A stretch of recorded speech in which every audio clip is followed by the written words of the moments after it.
آخری عمر میں ہم نے دیکھا کہ کیونکہ بیٹھے رہتے تھے، مستقل بیٹھنے کا کام تھا. گاؤٹ کا مرض بھی تشخیص ہو چکا تھا، جسے ہم گنٹھیا کہتے ہیں اردو میں. اور مطلب وہی بات کہ متفرق امراض تھے جن کے وہ شکار رہے. لیکن آپ یہ دیکھیں کہ آخر مطلب اپنی وفات سے ایک دن پہلے وہ اپنے ملاقاتیوں سے بھی بتاتے تھے، ان سے تذکرہ کرتے تھے ان کے جو آئندہ اپنا علمی منصوبے تھے، جو جن کا ان کے ذہن میں ایک پورا خاکہ موجود تھا. ایک مقدمہ قرآن لکھنا چاہتے تھے، پھر اور ان کے علمی منصوبے تھے. تو میں یہ سمجھتا ہوں کہ اگر ان کو موقع ملتا تو وہ جتنا کام ان کا اب تک سامنے آیا تو وہ کہتے تھے کہ میں ایک چاہتا ہوں کہ اگر یہ غم روزگار سے مجھے کچھ نجات مل جائے 2-4 سالوں کے لیے، تو میں یہ عالم اسلام کے لیے یہ ایک بہت بڑی پیشکش ہوگی جو میں قرآن کے حوالے سے جو ایک انٹروڈکشن لکھنا چاہتا ہوں. ایک ظاہر ہے کہ وہ ایک تفسیری ایک منصوبہ ان کے ذہن میں تھا، تو لیکن یہ ہے کہ پھر ان کو اس کی تکمیل کی مہلت. ڈاکٹر صاحب جیسے ان کے بارے میں آتا ہے کہ جب ہم بیماریوں کا ذکر کر رہے ہیں تو آج بہت سارے لوگ پہلی بار جان رہے ہوں گے کہ اقبال کو دراصل اتنی ساری بیماریوں کا سامنا تھا. اس دوران یہ سارا وہ اپنا انٹلیکچوئل کام کر رہے تھے. گردوں کے ساتھ ساتھ دل کے مرض کا بھی بعد میں ڈائگنوز ہوا کہ انہیں دل بھی ان کا کمزور ہے، اور خاص کر جب انہیں دمے کا ایک دورہ پڑتا تھا اس دوران پہ دل کی کیفیت بھی ان کی بڑی خطرناک حد تک بگڑ جاتی. کارڈیک استھما آج کی اصطلاح میں ہم کہہ سکتے ہیں، اس لیے کہ معمولی سا کام کرنے سے بھی ان کا سانس اکھڑ جاتا تھا، اور ظاہر ہے کہ یہ کوئی اچھی کیفیت نہیں تھی. اور ان کے جو معالج ہیں وہ انہوں نے کئی دن پہلے بتا دیا تھا کہ اب یہ ان کی زندگی کا سورج غروب ہونے کو ہے. ویسے حکیم نابینا پہ ان کو ٹرسٹ بھی کافی تھا، پھر ان کی تجویز مانی بھی نہیں اور عید والے دن وہ بد پرہیزی کر دی. نابینا کا اس وقت ایک نام تھا، اور ان کے دوا سے حضرت علامہ کے مسائل حل بھی ہوتے رہے. لیکن ظاہر ہے کہ یہ جو ایک مسائل کا جو ایک میں کہتا ہوں کہ بالکل ایک آ گھیرا انہوں نے، تو پھر ظاہر ہے کہ صرف ایک آدمی جو ہے اپنا ایک جو روایتی طریقے علاج تھا تو اس سے وہ ختم نہیں ہو سکے ان کے جو امراض ہیں.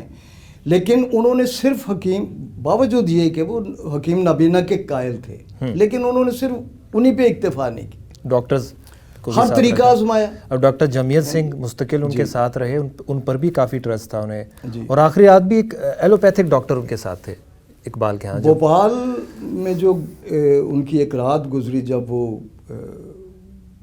بسلسلہ علاج وہاں گئے تو انہوں نے خواب میں سر سید احمد خان کو دیکھا. اب ظاہر ہے کہ سر راس مسعود ان کے پوتے تھے، اور سر سید احمد خان نے ان کو کہا کہ یہ جو اتنی تکلیفیں ہیں اور جو بیماریاں ہیں تو حضور صلی اللہ علیہ وسلم کے حضور آپ اپنی جو یہ تکلیفیں ہیں ان کا احوال بیان کریں. اور اسی وقت وہ بیدار ہو گئے اور انہوں نے ایک مثنوی لکھنا شروع کی جو بعد میں مثنوی بس یہ باید کرد کے عنوان سے شائع ہوئی. اچھا، اس کا بیک گراؤنڈ یہ ہے جی وہ خواب. ہاں جی. اچھا، تو آخر تک وہ بیماریوں سے بھی لڑتے رہے. اور دوسری بات یہ ہے کہ ہم دیکھتے ہیں کہ جو بڑے بڑے ہمارے لکھاری ہیں، ادیب ہیں، ایک خاص عمر پہ پہنچ کے تو ان کا جو ان کی تخلیقی صلاحیت شاید ختم ہو جاتی ہے اور وہ بعد میں خود کو ریپیٹ کر رہے ہوتے ہیں. لیکن حضرت علامہ کا جو تخلیقی شعلہ تھا اس کی لپک تو آخر تک قائم رہی، اور اگر ان کو موقع ملتا تو بہت سے علمی منصوبے ان کے ذہن میں تھے. اچھا، یہ ایک بڑی انٹرسٹنگ بات آپ نے کی. ایک تو تخلیقی صلاحیت، دوسری جذباتی جو لگاؤ تھا. منیرہ کے بارے میں ان کی جو صاحبزادی ہیں کہ آخری رات وہ ان کے ساتھ ان کے کمرے میں موجود تھی، بہت چھوٹی تھی، تو انہیں جب لے جانے کی کوشش کی گئی تو منیرہ نہیں جا رہی تھی کمرے سے باہر. اس بارے میں جو اقبال نے کہا وہ ذرا بتائیے گا. دیکھیں جی، وہ اپنا حکیم الامت تھے، اور یہ نہیں ہو سکتا کہ وہ محسوس نہ کر رہے ہوں کہ ان کی زندگی اب اپنے اختتام کے قریب ہے. تو انہوں نے کہا کہ شاید اس کو اندازہ ہو گیا ہے کہ اس کے بعد یہ میرے ساتھ جو ہے وہ نہیں رہ سکے گی، اس لیے کہ آخری جو سال ہیں حضرت علامہ کی جو اہلیہ تھی، ان کی وفات کے بعد بچے ان کے قریب ہو گئے، خاص طور پہ جو منیرہ بانو. تو اس کا مطلب بھی یہ تھا کہ اقبال اپنی موت کی چاپ سن رہے ہیں اور ان کو یہ احساس ہو گیا تھا کہ میں اب شاید زیادہ دن تک جی نہیں سکوں. ان کے ڈاکٹرز کو بھی جیسے یہ ادراک ہو گیا تھا کچھ ڈاکٹرز کو ایک ہفتہ پہلے ہی، کیونکہ بہت سارے ڈاکٹرز کے اسٹیٹمنٹس ہیں کہ انہیں اندازہ ہو گیا تھا کہ ڈاکٹر یہ درست ہے کہ ان کے رفقا نے ان کو نہیں بتایا ڈاکٹروں کی جو ایک فائنڈنگز تھی، لیکن حضرت علامہ کو اندازہ تھا. ڈاکٹر صاحب بیماریوں کی شدت بھی دونوں شخصیات کا جب ہم تقابلی جائزہ دیکھتے ہیں، حضرت قائد اعظم اور علامہ اقبال، ہم دیکھتے ہیں کہ ان کو بھی ایک بیماری لاحق تھی جی، اور اقبال بھی بہت ساری بیماریوں سے لڑ رہے تھے اور ان بیماریوں سے لڑتے لڑتے خاص مقصد کے لیے رواں دواں تھے. جو تخلیقی ذہن ہوتا ہے یا جو لیڈرشپ کوالٹیز ہوتی ہیں، کیا وہ کوالٹی یا وہ ذہن فورس کرتا ہے کہ آپ ہیلتھ سے صرف نظر کریں اور اپنے مشن پہ نظر رکھیں؟ وہ بھی ایک وجہ ہے. دیکھیں جی، میں یہ سمجھتا ہوں کہ یہ اپنے نصب العین سے وابستگی کی ایک صورت ہے کہ بڑے بڑے جو اپنے جو ذاتی دکھ ہوتے ہیں وہ اس کی پرواہ نہ کرتے ہوئے، یہ ایک لیڈر کی بڑی خصوصیت ہے کہ وہ چھوٹے چھوٹے جو مسائل ہیں، جو اپنی چھوٹی چھوٹی تکلیفیں ہیں، ان کو خاطر میں نہیں لاتے. اس لیے کہ جو قومی نصب العین ہوتا ہے وہ اس کو فوقیت دیتے ہیں، اس کے لیے جیتے اور مرتے ہیں. ڈاکٹر صاحب اب اگر ماڈرن جو ہم ٹیکنالوجی دیکھتے ہیں، میڈیکل سائنس میں بھی بہت ترقی ہوگی. اقبال کو جتنے امراض بھی اس دور میں لاحق تھے، جی، اگر آج کے دور میں وہ سارے امراض ان کو لاحق ہوتے تو آپ کو لگتا ہے وہ تو اللہ نے، خدا نے جتنی عمر لکھی ہے وہ اتنی ہی ہے، لیکن جیسے ہم دیکھتے ہیں ان کے جینز کافی سٹرونگ تھے، والد صاحب طویل عمری میں رہے، اگر بچے بھی کچھ خاندانوں میں اپنا جو عمر کی شرح ہے وہ زیادہ ہوتی ہے، تو یہ لیکن یہ کچھ 100% اصول نہیں ہوتا کہ اس خاندان کے 100% لوگ جو ہے وہ اتنی ہی عمر پائیں گے. مگر یہ جو ان کے امراض تھے وہ ٹریٹیبل ہیں آج کے دور میں تقریباً سارے. اس دور میں ٹیکنالوجی اتنی، آج بھی ایسا ہے کہ کچھ بیماریاں ایسی ہیں کہ جن کے بارے میں میڈیکل سائنس یہ تو کہتی ہے کہ جی یہ لا علاج ہیں، ان کے بارے میں وہ دعویٰ نہیں کرتی، جس طرح کے ٹوٹکوں سے لوگ دعوے کرتے ہیں کہ جی کینسر بھی ٹھیک ہو سکتا ہے. ٹھیک ہے، تو کچھ تکلیفیں ایسی ہیں کہ جن کے بارے میں ایک واشگاف الفاظ میں وہ کہتے ہیں کہ یہ کیور نہیں ہوتی ہیں، کنٹرول ہوتی ہیں. ٹھیک ہے. تو حضرت علامہ کی جو تکالیف ہیں انہوں نے لاپرواہی تو اختیار نہیں کی، ان کا تذکرہ بھی کیا، ان کا علاج بھی کیا، اور پھر ایک ایسا وقت آیا کہ ڈاکٹر صاحب تمباکو نوشی کے بارے میں، حقہ پیتے تھے، حقہ بھی پیتے تھے، اس وجہ سے بھی مسائل تھے کافی. شاید ان کی یہ جو گلے کی تکلیف ہے اس کا ایک سبب وہ بھی رہا ہو. ڈاکٹرز نے کہا تھا انہیں تمباکو نوشی سے تو، لیکن میں یہ سمجھتا ہوں کہ جو ٹیومر تھا شاید اس کی وجہ سے ان کی آواز جاتی رہی. اور آخری رات جو ان کے ملازم ان کے ساتھ تھے، جب آخری لفظ جو ہیں اقبال کے، کہ جب اس کے بعد ان کی وفات ہوگی، انہوں نے جو آخری دفعہ اپنے ملازم سے یہ کہا کہ دل کی جانب اشارہ کیا کہ یہاں بہت شدید درد ہے. اور اس کے بعد 5 بجے کا وقت تھا جب انہوں نے اپنی آخری سانس لی اور علی بخش جو ہیں وہ باہر ڈاکٹر کو بلانے گئے اور اس وقت ان کی نبض دیکھی گئی. اچھا ڈاکٹر صاحب ایک اور انٹرسٹنگ چیز اب ایڈ کرتے جائیں، جب ایام بیماری میں تھے تو ایک نوجوان ان کے پاس آتا تھا، ایسا ایک روایتوں میں ذکر ملتا ہے جو غالباً میاں محمد بخش صاحب کا کلام انہیں سناتا تھا اقبال کو، وہ بڑے شوق سے سنتے تھے بیماری کی حالت میں بھی. کچھ ایسی روایت صوفی تبسم صاحب نے یہ تذکرہ کیا ہے، ایسی روایت ہے کہ انہوں نے اپنا یہ خواہش ظاہر کی کہ اس کو بلایا جائے، لیکن اس کا کوئی عطا پتہ نہیں تھا، اس کے ساتھ کوئی رابطہ نہیں ہوا. لیکن صوفی صاحب نے کہا کہ ایک نوجوان کو ان کے جنازے میں زاروں قطار روتے ہوئے دیکھا گیا، تو یہ وہی نوجوان تھا جو آ نہیں سکا تھا. جی، تو حضرت علامہ نے جو کہا ہے مرد مومن کی جو صفات بیان کی ہیں، تو یہ بھی ہے کہ موت کے وقت جب موت وارد ہوتی ہے تو جو مومن ہوتا ہے اس کے ہونٹوں پہ، اس کے چہرے پہ مسکراہٹ. اور یہ شیخ عطا محمد صاحب جب تشریف جب جنازے میں شریک ہوئے تو انہوں نے یہی کہا ہے کہ ہٹے میں یہ دیکھنا چاہتا ہوں، میں تصدیق کرنا چاہتا ہوں کہ کیا علامہ نے جو یہ بات کی ہے تو یہ ان پہ بھی صادق آتی ہے. دور سے آواز لگاتے آ رہے تھے کیونکہ رش بہت زیادہ تھا. اور انہوں نے پھر یہ کہا کہ ان کے چہرے پہ میں نے مسکراہٹ کو دیکھا ہے. واہ. اچھا سر، پروگرام کے آخر میں ان کی جو تدفین کے حوالے سے یہ ریکارڈ میں جو بات درج ہے کہ اپنے دوستوں کو وصیت کی تھی کہ بادشاہی مسجد کے احاطے میں مجھے دفنایا جائے. اس وقت اجازت لی گئی سر سکندر حیات سے اور انہیں گزارش کی گئی کہ علامہ کو وہاں دفنانا ہے. تو انہوں نے انکار کر دیا. انہوں نے کہا نہیں، آپ اسلامیہ جو ہے کالج کا جو میدان ہے وہاں تدفین کریں. اس بارے میں تھوڑا بتائیے گا، تدفین کا جب مرحلہ آیا ان کی. دیکھیں جی، اپنا ان کی وفات کے فوراً بعد جب خبر پھیلی ہے تو ان کے جو قریبی رفقا تھے انہوں نے ان کی تدفین کے حوالے سے بھی تگ و دو شروع کی. اور پہلے ان کا جنازہ جو ہے وہ علامہ اقبال روڈ جسے آج ہم کہتے ہیں جاوید منزل، تو وہاں سے اسلامیہ کالج کے صحن میں جنازہ لایا گیا. لیکن اس وقت تک پھر یہ اجازت ان کو مل چکی تھی کہ ان کو اس وقت جو گورنر تھے سر ہنری جو ہے انہوں نے خصوصی اجازت دی صدر دروازے کے پہلو میں.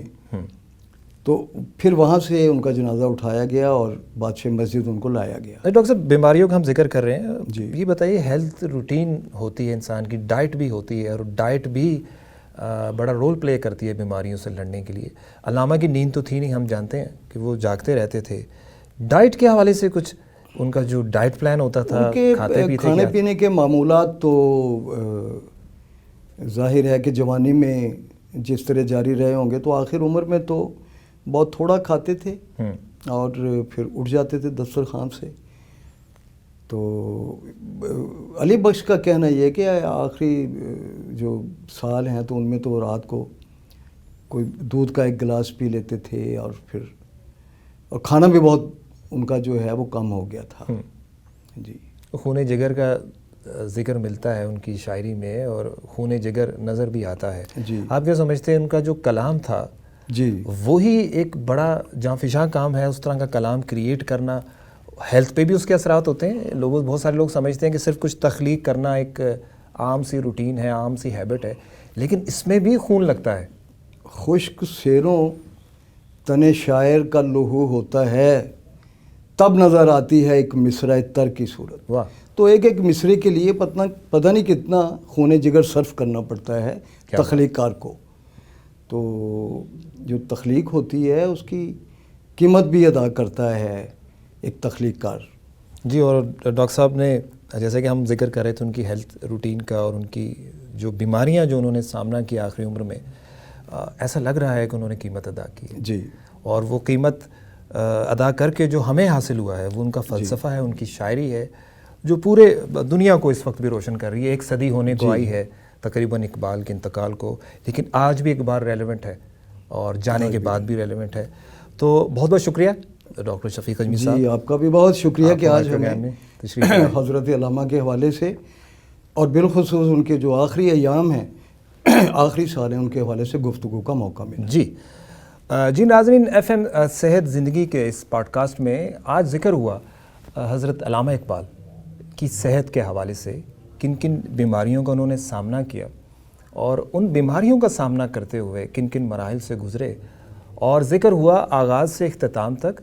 عمومی طور پہ ان کے علمی مرتبے کا ذکر کیا جاتا ہے، فلسفے کا ذکر کیا جاتا ہے، ان کی شاعری کا ذکر کیا جاتا ہے. یہ جو پورشن ہے ان کی لائف کا، جو حصہ ہے، جو صرف اقبال جانتے تھے کہ وہ کس تکلیف سے گزر رہے ہیں، ہم نے کوشش کی کہ آج کے پروگرام میں ہیلتھ کے حوالے سے ان کی زندگی کا جو پورشن آپ تک پہنچائیں. اپنے میزبان تنویر ملک کو اجازت دیجیے. نیکسٹ پروگرام میں دوبارہ ملاقات ہوتی ہے.